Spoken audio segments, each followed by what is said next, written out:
السلام عليكم ورحمة الله وبركاته. شلونكم حبايبي؟ شخباركم؟ تعالوا وياي بروتيني من العصر لليل ونشوف شنو نسوي.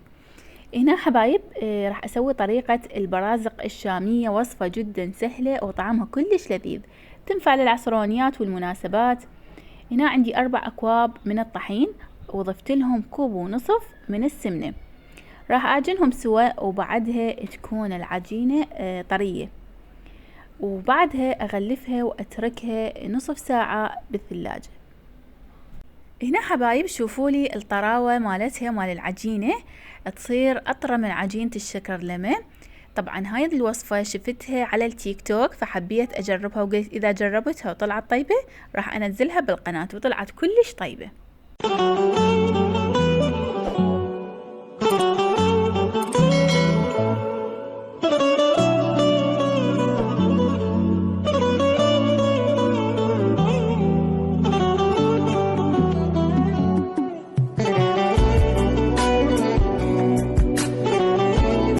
هذا السمسم سسهته على النار شوية، بس ما خليته ياخذ لون قوي لان هو راح يكون على الوجه، فاكيد ياخذ لون من الفرن. ضفت له 3 ملاعق من الشكر المطحون وربع كوب من القطر، راح اخلطهم بحيث يظل هالشكل يلتصق بالايد. راح اخلط 1 كوب من الشكر المطحون، واضيف له نصف كوب من القطر وملعقة مي، راح اخلطهم خلط جيد وبعدها اضيفهم على العجينة.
شوفولي العجينة شلون تكون بهالطراوة هاي.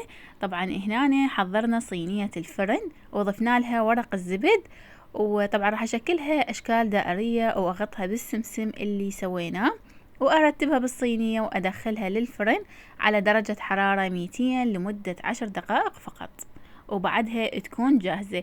اهم شي من تطلع من الفرن ابد لا تلزمونها، خلوها على حطتها شوي بس يضربها الهواء تبرد، وبعدها تكون جاهزة ولا أروع.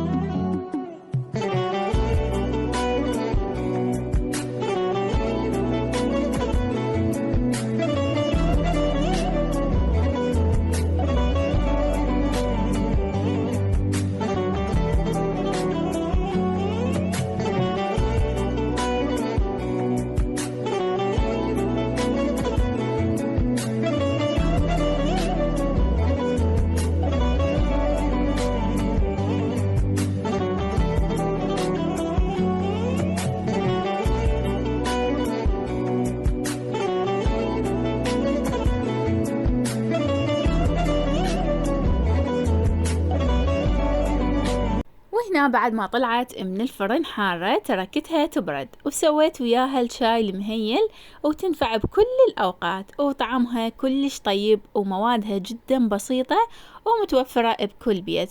وهاي الكمية اللي صارت عندي، وسهمكم ألف عافية. حبايبي تعالوا سمعوا لي القرمشة مالتها.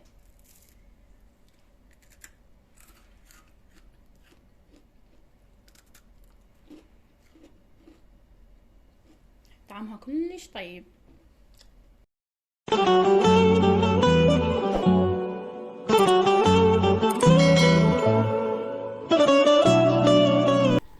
بعدها بدلنا وطلعنا الشارع الرباعي على أساس بس أبو هاجر يروح، بس ردنا نطلع هاجر على مود نطلعها يعني من الضغط مالت الدراسة ونغير لها جو هماتين. فرحنا وهم ناخذ لهم تليفونات لأن علي ناجح والحمد لله والشكر. احنا مواعدينه من ينجح بدرجات حلوة نجيب له تليفون، وهاجر هماتين أخذنا لها وضميناه من نطيق لها هسه لحد ما تخلص امتحاناتها أو تنجح تاخذه. فحبيت أصور لكم الطلعة مالتنا، ابقوا ويا الفيديو للنهاية.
لا الحذاء يؤذيني والله. هاي انفينكس معزلة عاد.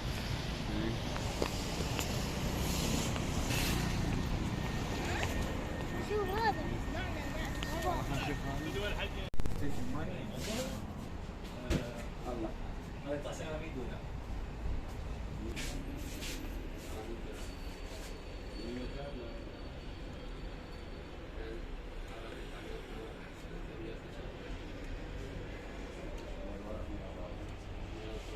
اسود ابيض بنفسجي.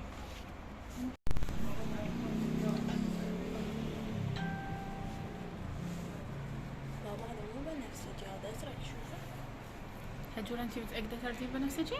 ما ادري، يمكن ابيض شي تركيب.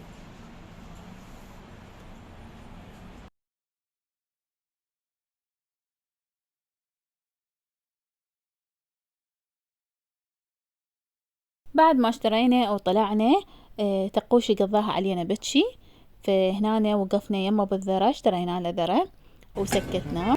سوي اخر عاوز تقول شنو تسمع من اي يلا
بعد التعب قعدنا نتعشى، وتكرمون الحذاء دمرني بحيث بالمطعم نزعته، وردت بس أرجع للبيت من قد التعب. المهم تعشينا والحمد لله والشكر، وتقوش لعب بالألعاب، ومن طلعنا من المطعم هالجورة أخذت لها شالات ورجعنا. ولهنا حبايبي خلص فيديونا لهذا اليوم. أتمنى حبيتوه. إذا حبيتوا الفيديو لا تنسون تخلوا لي لايك للقناة من إيدكم الحلوة. إلى اللقاء، ألتقيكم بفيديوهات جديدة إن شاء الله.